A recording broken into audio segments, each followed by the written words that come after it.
Hey, welcome to the Lockdown Lowdown. My guest today is my good old friend, Berry Duane Oakley. Welcome aboard, Barry. How are you?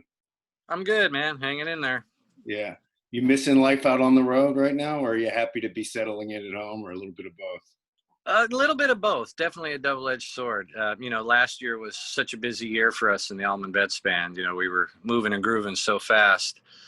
And then this year came around, and we were ready to hit it hard again. And then good old COVID came, and that kind Right. of down. But it was nice. I got to admit, on the flip side of that, it's been nice to spend a lot of time with my kids, and especially my younger kids, get to bond with them a lot more. So yeah, it's definitely been a double-edged sword. Right. So, not everybody's gotten to hear the new Allman Betts Band record yet.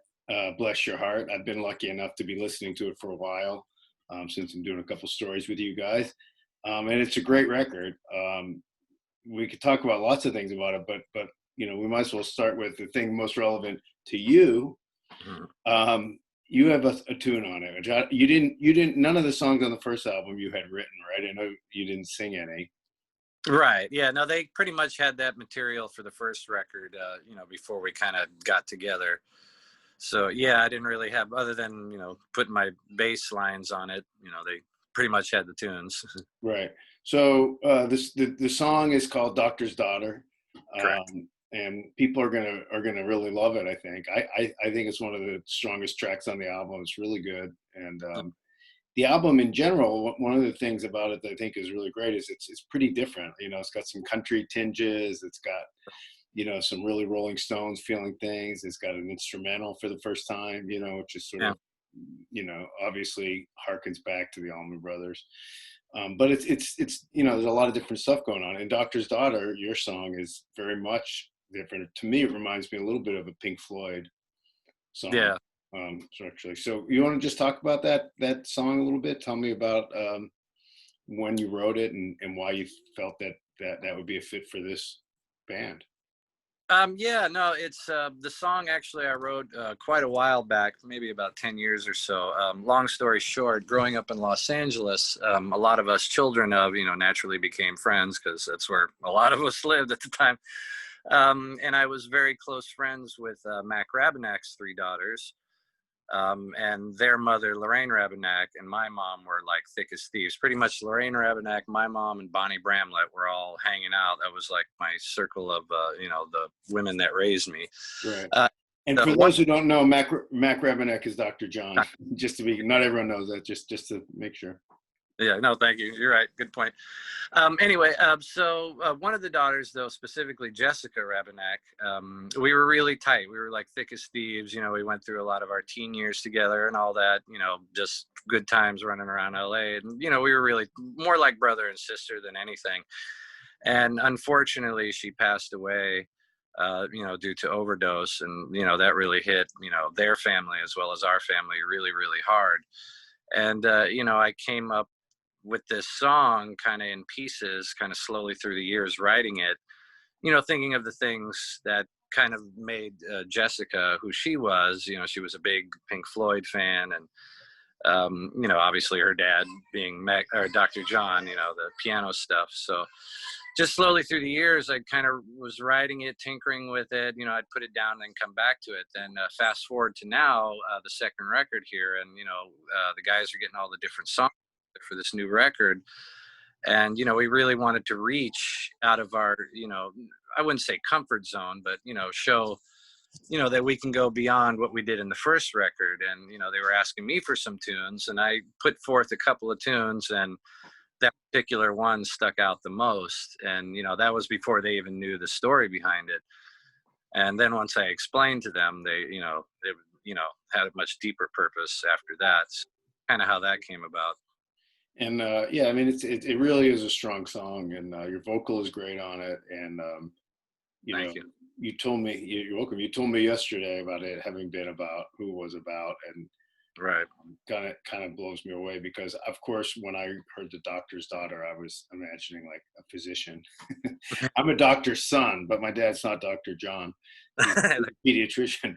But of course, it's a moving story regardless. But when you put it in the context of a great musician like Dr. John, and it gives it even a little more resonance. So, um, your father, of course, was Berry Oakley, Yep. founding bass player of the Allman Brothers Band. And you look a lot like him, as you know.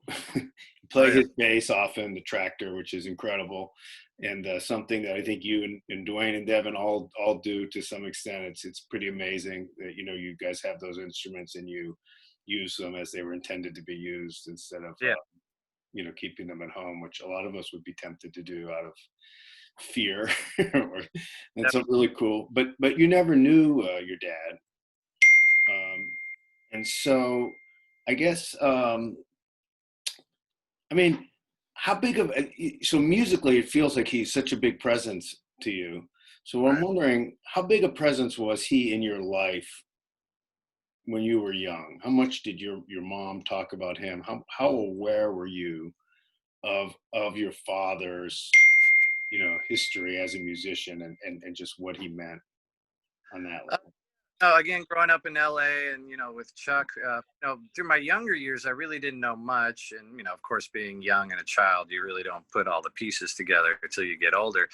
I remember my mom telling me about it when I was pretty young, maybe about 12 or 13, that I recall when she kind of sat me down and explained to me that I actually wasn't a Negron, that I was actually an Oakley, and kind of filled me in on the story.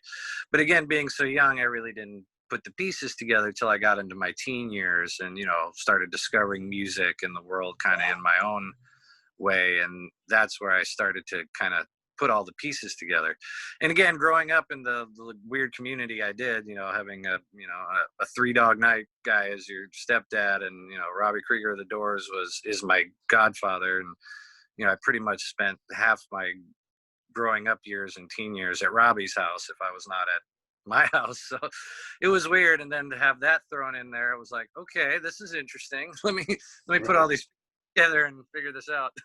Because your mother, again, so people might not know this, was married to John Densmore, the Right, drummer of Doors, before she was married to Chuck Negron, the singer right, of Three Dog Night. Um, correct. and so she's got quite a, she's a great interview herself. And Oh your yeah. mother is an incredible woman and has done some incredible work helping people get sober and stay sober. And Yeah. I really would love to talk to her at some point because I think that's such valuable and important work. It's worth people knowing more about. No, definitely. She's got some great stories too, because back in the day, she worked at Liberty Records there in Los Angeles. So, she knew and knows everybody. I mean, down to like Jimmy Fadden of the Nitty Gritty Dirt Band, and Yeah, all kinds of people that remember my mom from way back in the yeah, day. So, incredible.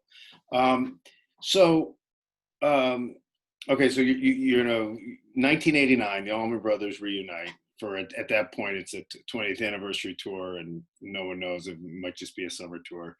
right. Um, and you go out to see them in Los Angeles. So your father at that point has been passed away for, I guess, 17 years, which means I guess you were like 17, right? Yep. And Yes. Yep. so it's an interesting thing about the Allman Brothers, how much there's always this family vibe. You know, not every band would reach out to a kid like you, Right. have no direct connection at you as a person, but that obviously that's not what happened. So tell a little bit about the first time you went and saw them and met up with them, and then and this was the beginning, I think, of you becoming part of the Allman Brothers extended family, right?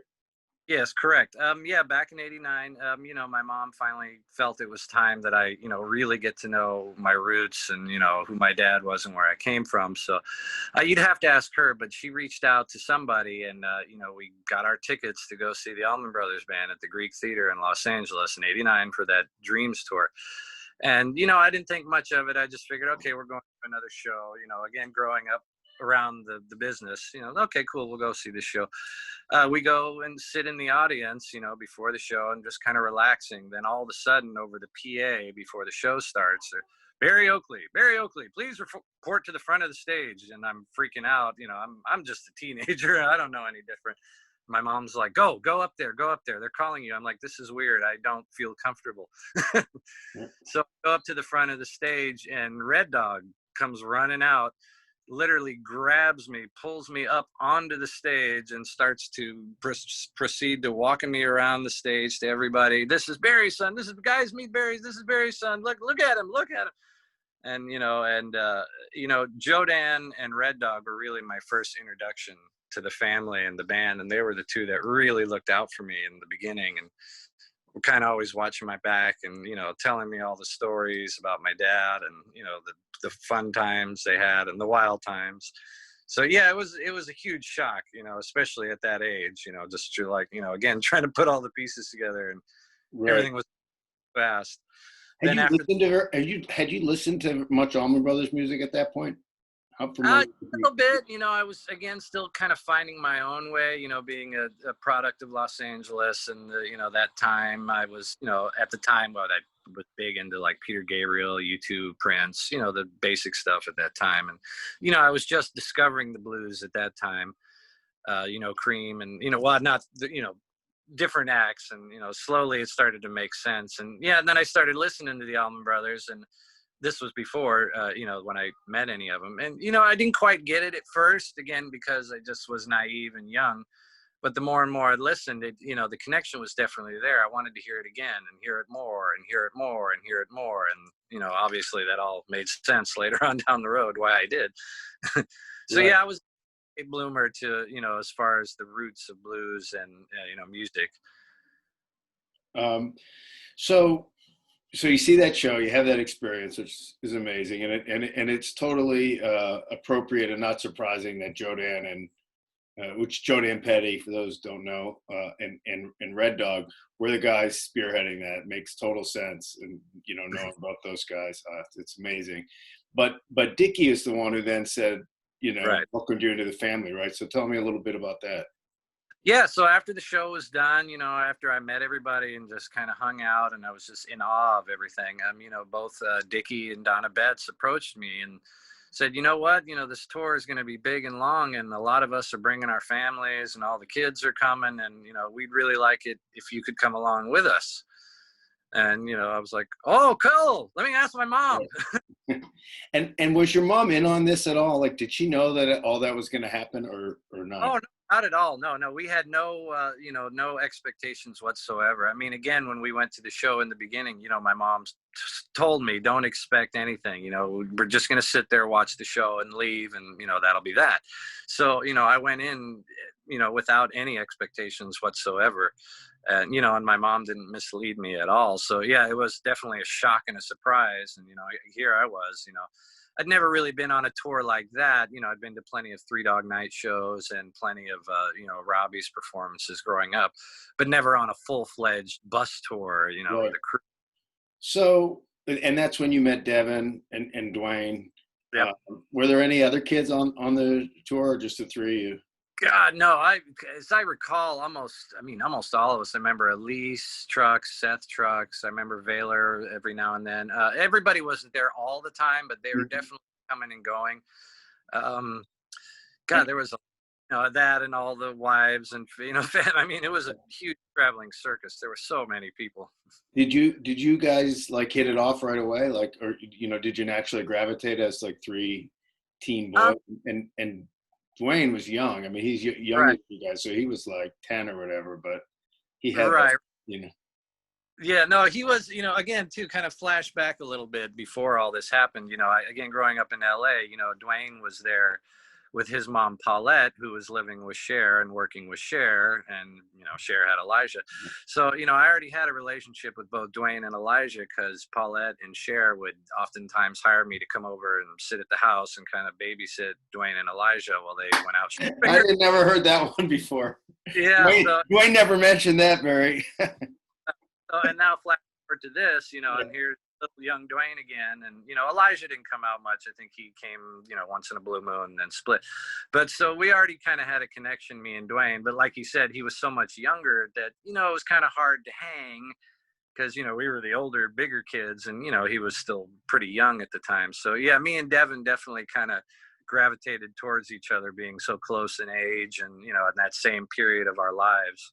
So that, and they stuck us both in a room together. So Right. So, did you guys over all these years between, 30 years almost between Right. then and when you started being partners in a band, the Allman Betts Band, had you stayed in touch over the years? Like how often did you guys talk to each other, or did you have a relationship Um, ongoing for all these years? Me and Dwayne definitely did a lot, mainly because he was the closest. He was in Los Angeles as well, so we were always in pretty, you know, keeping contact really well.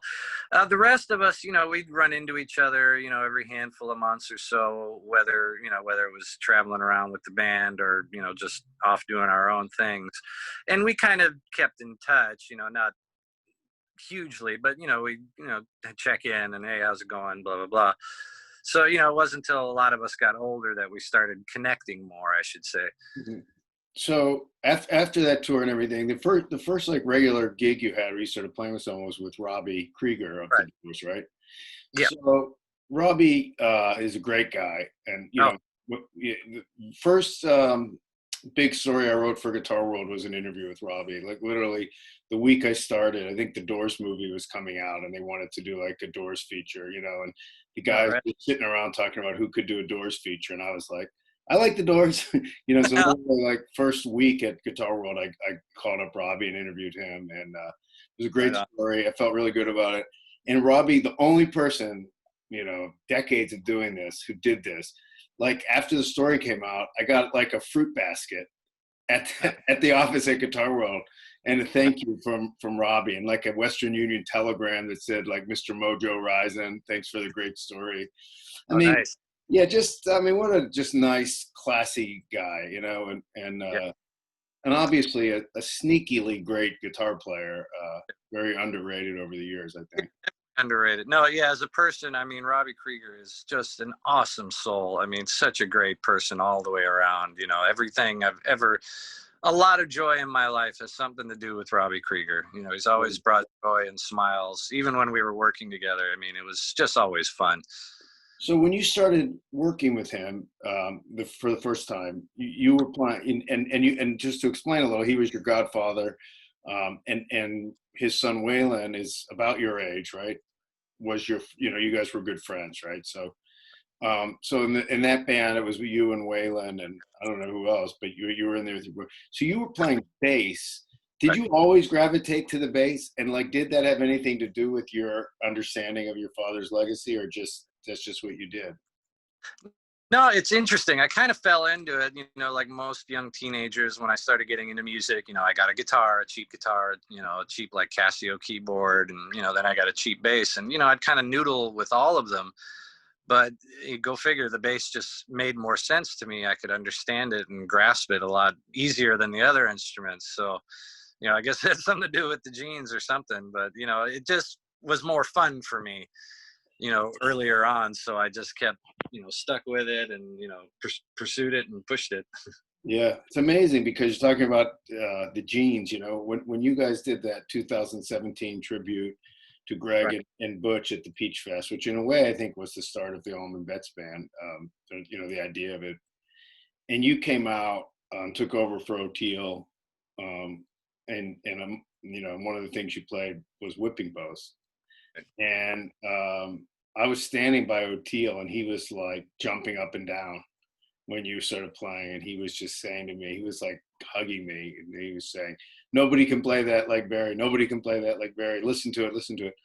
And I mean, how much did you, have you studied it, like intensely studied it to play it like that? And how much do you listen to it and then it just something happens? Yeah, no, definitely. I mean, again, growing up and starting to, learn more about my roots and the history, I wanted to be genuine to it, with all the children of that are out there, trying to keep the legacies alive, especially with bass players, it's tough. Yeah. So, in regards to my father, he's really looked up to by a lot of great bass players, like O'Teal and, bless his heart, Alan Woody. Um, so yeah, the more I got older, the more important it was to me to be authentic and genuine, and not necessarily carbon copy what my father did, but learn the spirit of what he was trying to do with those bass lines, which again, Dickie and the guys in the band really helped me understand. It wasn't so much that his technique or playing, it was his feel that, really brought something to the table. I mean, as you know, Dickie to this day is still a huge fan of my father. He's still, I love the one line of his. He quotes, or he says, we didn't have a bass player. We had two little guitars and one big one. Right. Right. It really was my father's style. So when I started really, digging in deep to what he was doing and all those different songs, I really wanted to be true to that, and play it the way he would, but, adding a little bit of my own here and there too. But, just staying true to, the passion that he had for those bass lines, Right. Yeah, I mean, and you played it with us, with Friends of the Brothers at GABA last year in Macon, and it was, I probably freaked you out because I came and got like right in your face, but I was just so, for me, it was just so cool to be standing on that stage in Macon at the Grand Opera House and having you playing that song on that bass. It was like, um, so you mentioned Alan Woody, bless his soul, who was, a friend of mine as well. And I miss him and think of him all the time. You played with him in Blue Floyd. Yeah. Let's talk a little bit about that. How did that come together? And my understanding of it was always like part of why, Woody wanted to get you in there, is he wanted a bass player because he very much wanted to play guitar. That was what he wanted with that band, right? So Correct. tell me a little bit about that band, how it happened, how he came to you, or whoever came to you, and what the origin was there. Yeah, no, it was Woody. Let me try to make it not too long.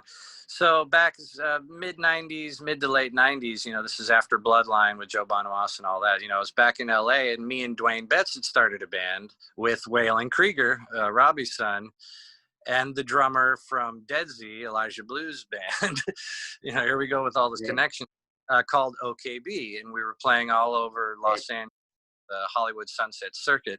And at the time we had a residency at a club called the Coconut Teaser on the Sunset Strip. And one night Alan Woody came to see us. They were in town. I think, the Mule had just started, or, I think they were in town for a NAMM or something. And he came and saw our show, and we used to open our show with the song In the Flesh. That's how we would start an OKB show. So he came and saw us and, of course, sat in and jammed. And then, he pulled me aside and he's like, man, we should really do something. I love the way you guys did that In the Flesh. It was cool. You didn't just cover it. You kind of did put some stink into it and made it a little different. So it was basically Alan Woody seeing OKB that kind of gave him the idea for Floyd. Again, there's the interesting connection about the family. It's always somehow in this inner circle that things happen. And forgive me, I'm forgetting. So it was you and Woody, of course, and Mark Ford. Correct. Yeah, the original line was me, Alan Woody, Mark Ford, Matt Apps, and Johnny Neal. Okay. So, yeah, and then after that, Woody went and kind of, approached all, Mark and all the different guys about it, and everyone was into it. And then he found an agent that helped us book and get things going, and, we dove right in. And again, the idea was to, take the music and not necessarily cover it, but kind of throw some stink on it and change some grooves around and have some fun with it. And again, at first, I had no clue. I just automatically assumed Woody was going to play bass. Till the day we got into rehearsal, I literally came in with guitar gear thinking I was going to play behind Ford, because he was a monster. And Woody's like, no. There's an Oakley here. I'm not playing bass. You're playing bass. So to have Alan Woody, tell me that was just, it just filled my heart and, again, just made me work even harder. Right. That's crazy that he didn't tell you until the first rehearsal. Classic Woody there. But yeah. So once you started rehearsing and then playing shows, did Woody ever critique your playing or No, I mean, God bless him. He was always so kind and supportive. He'd tell me little things here and there, but nothing major. Hey, why don't you try this? And he'd show me like a fingering technique, hey, when you're playing that, try this, see if it's more comfortable for you. He was always so supportive and loving, and of course he was a huge fan of my dad's as well. So he'd always bring up my father and, man, your dad would do that. So it was wild. And almost every night too, on our longer shows, you know, I'd have a little bass solo section, and he would jump up almost every night and, you know, noodle around with me. So it was like, you know, talk about the ultimate, you know, bass class. Right. Live in front of people. Okay, I'm going to get schooled here by Alan Woody in front of this crowd of people, but I'm so happy to be getting it, you know. You know, he was very much like a big brother to me. He just always looked out for me. He was always so kind, always so encouraging. And, you know, he really, really pushed me to, you know, dig deep and, you know, not just play technically, but play from the soul. Right. Yeah, and Woody was, you know, he was such a funny guy. Oh God, yeah. And he had a wicked sense of humor. Uh, you know, I've heard a lot of stories about his temper. I never saw it. I never personally was there and had to experience that. And my experiences with Woody, you know, he was funny and kind and Oh. loved music. And he was so good to the fans too. I mean, I remember him. He would really take so much time to talk to people, and, you know, not just like sign an autograph and walk away. He would hang out with them and talk and like go out to eat. And like the following day he'd be on the phone talking. I mean, he was just such a great guy all the way around, you know, really. Yeah, I had some Genuine. long hangs with him where I interacted with him and saw some of that, you know, on the Yeah, bus, outside the bus, and right. uh, so so how long did Blue Floyd go on? Roughly how many shows did you guys play? You know, we started in 2000, and, you know, it wrapped up probably around the end of 2004, beginning of 2005. I mean, first when Woody passed, that was the hardest part for, you know, everybody in the community. I mean, the Mule, the brothers, and us, you know, that and all the fans. So it was really hard. And we went out for a little while just as a 4-piece band in honor of, you know, and Woody. We couldn't replace him. So that was tough. And, you know, then, you know, through the years, everybody just started getting busy again. You know, Matt had more obligations with the Mule. Ford was, who was he playing with at the time? Ben Harper, I think. You know, everybody was kind of fizzling in and out. So, you know, we started, you know, we'd have to sub out gigs. And so we'd have like Duane Betts and Alex Orbison come in and fill in for Mark Ford and Matt Apps when they couldn't be there. And the list went on. You know, then we had Jeff Pevar for a while from Crosby, Stills, Nash and Young. Alvin Youngblood Hart played a little bit in the band. It was an interesting, you know, the last few years, it was kind of like a rotating cast of, you know, who's who. And that can have its downside, but everyone you're mentioning are great, you know, and really different. You know, Jeff Peavard Right. is a great guitar player. Alvin Youngblood Hart is a great guitar player, and they're really different. So it must have been kind of fun, you know. Right. I'm sure it had its Oh, challenges, but I mean, oh yeah, totally. I mean, having, you know, having that on your resume too, you know, oh yeah, I jammed with so-and-so and, or they played in the band with, you know, it's like, wow, you know, again, it was for me at my young age and learning, it was like the ultimate music school, you know, really learning, you know, on the job training, so to speak. You know, definitely I've been truly blessed to, you know, have those experiences without a doubt. um, obviously you and Devin and Dwayne are doing this, you know, thing together, Allman Betts Band, and you know, really becoming a unit. Do you still feel really connected? Like, you know, there's the rest of the world of Allman Brothers offspring, you know, Right. Gladwell and Kajay and Elise, Right. Seth and Taylor, and you know, I don't want to leave anyone out. I mean, Melody. Right. Right. Once you start, I'm going to start forgetting people, but you know the point. I mean, it's Right. an amazing thing. You know, I often would at shows before, especially in that last year, 2014, where everyone knew it was coming to an end, and Right. people were getting to as many shows as they could, and I'll just watch on the stage and see everyone there, and you know, it's kind of a beautiful thing. That the family thing, obviously, it's had its strains and its bumps, but it's also really a real thing. You know, is that like an active, ongoing thing? Like, are you guys in touch? Do you have? I don't Oh, know. definitely. I mean, the way we tour, you know, with Allman Betts, it's funny. I'm always giving our road manager a hard time, you know, because I'm like, you realize, you know, there's shows will come up like in Macon or, you know, in certain areas where I'm like, you realize this is going to be old school, and he'll kind of crooked. What do you mean? I'm like, well, did you ever see them at the Beacon and blah, blah, blah. Did you ever see how the stage was laid Right. out with and the tape and that.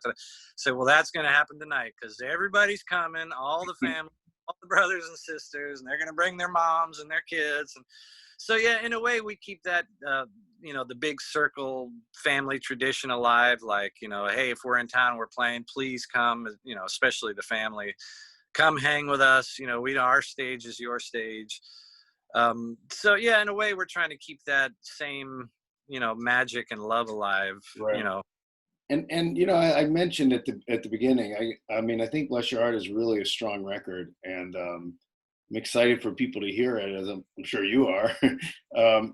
It's kind of weird to not be able to go out and hit the road. I mean, under normal circumstances, you'd probably be out, starting getting ready to gear up for a year-long world tour, right? Right. No, totally. I mean, and that's what we had planned for this year. I mean, we had amazing plans, pretty much literally going all over the world, literally this time. And of course, good old COVID kind of shut that down. So, we're finding our way. We did the No Caps live stream out of San Diego, what was about a month ago. And, there's different things we're trying to do to see, how we can keep the music, alive and, spread the joy and love. So, it's difficult times for us all, I'm sure like yourself, we're all trying to figure out, how to row this boat, so to speak. Right, and But you're doing a drive-in show up in Cape Cod, right? Are there going to be more things like that coming up? I think so. I mean, I think that's the idea until things get back to normal. So, that way at least we can have a little bit of work under our belts. And, obviously with the new record coming out, we want to have some content out there for the fans and everything. So again, it's just, it's new waters we're all trying to figure out. But that's the plan, is at least every month until things get, back to whatever normal will be. Yeah, we're going to try to do, either the drive-ins or the live streams, and, fingers crossed, hopefully it'll work out. What? How do you feel this album is different, or you guys have changed since the first one? Definitely shows a lot of growth musically. I mean, as when we first started, before even the first record, of course, there was a lot of criticism. People didn't want to see just, carbon copies of our fathers. And, and nor do we want to be, that was them and their band and their legacy. And, as proud of them as we are, we're trying to cut our own out. So, with the second record, it definitely opened up a lot, for us as individuals and as a band on our own 2 feet, which is nice.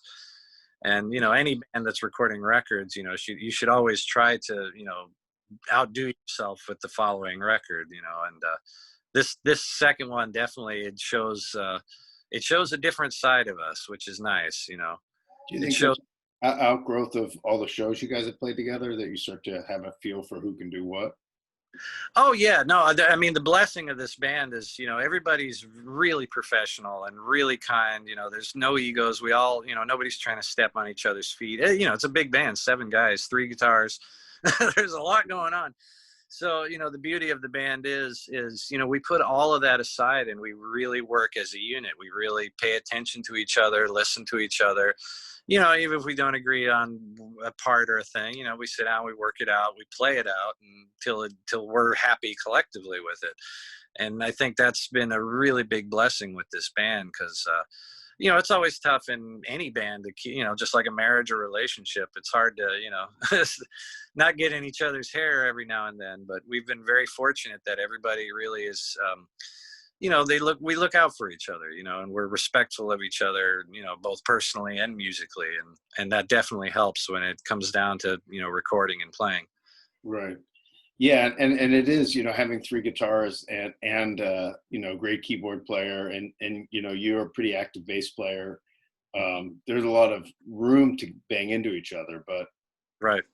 on the other hand, it's like anything. If you're listening, right? I mean, it's not exactly like a big band playing charts, but Right. but it's the same concept of everyone having a role to play and listening and fitting in, right? Yeah. Oh yeah. There's a lot going on. Yeah. I mean, I've found myself having to kind of step back in a lot of ways, be a professional, be a grown up, knowing I could noodle a million notes all over a song, and just realizing, that's not the best thing. It doesn't matter what I can play, what I need to play, what's best for the song and the band is this. this makes more sense. This is soulful. I don't need to, do my blah, blah, blah, blah, blah, blah, So it's in a way, it's been a yet another training experience for me to kind of fall back on my own, as a bass player, and like how to be a real bass player and Right. play and not against them.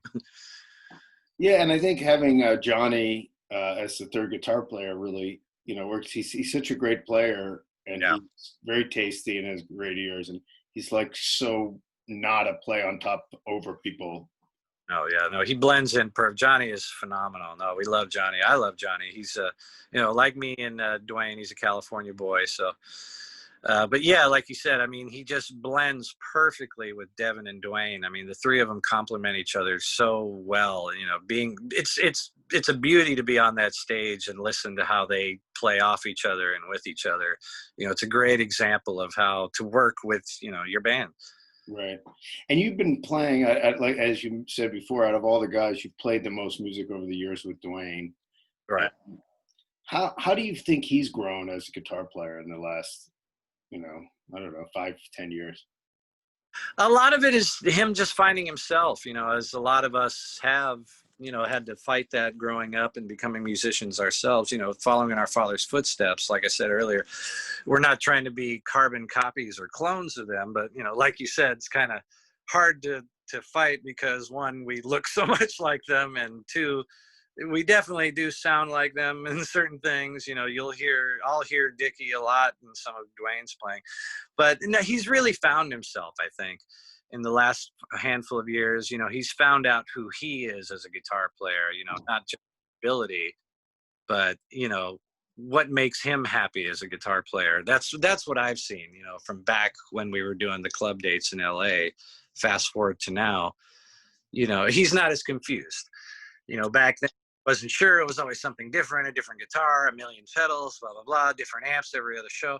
Now it's just Duane, his guitar, a chord, amp, and, he just shines, and it's a beauty to see after all these years how much he's grown, not only as a person, but as a guitar player. I mean, I really think he's found his own voice. Yeah, I thought that time with Dawes was really important for him. Like, to me, it was. I mean, I like Dawes. I had liked them a lot before Duane was in. So when he joined, I was really excited, and it was powerful for me to see him as someone I've known for so long and really fond of, and then to have him up there with the gold top and the Betts strap on stage with Dawes, a band that I really liked, but it's, to me, really different from the Allman Brothers. It was powerful, and I thought that it paid off for him. Like, he came out the other end of that in a great place musically. Yeah. No, it was a great learning experience for him, for sure. So any last words you want to share about anything else you're up to, or the Allman Betts album, or anything? Yeah, I mean, we're excited about the release of the album. It's coming out, I believe, the 28th of this month, August 28th. We're really excited to get it out and, have everybody hear it, and hopefully everyone's going to love it. I know all of us, with our downtime have been writing, talking about the third one, so, there's a lot of things in play. It's just a matter of, how as the world turns, as they say, we just kind of have to wait and see, what we can do, and, hopefully we can all get back at it soon. But yeah, we're definitely raring to go. I mean, like I say, we're already thinking about the third one. We're all writing a lot.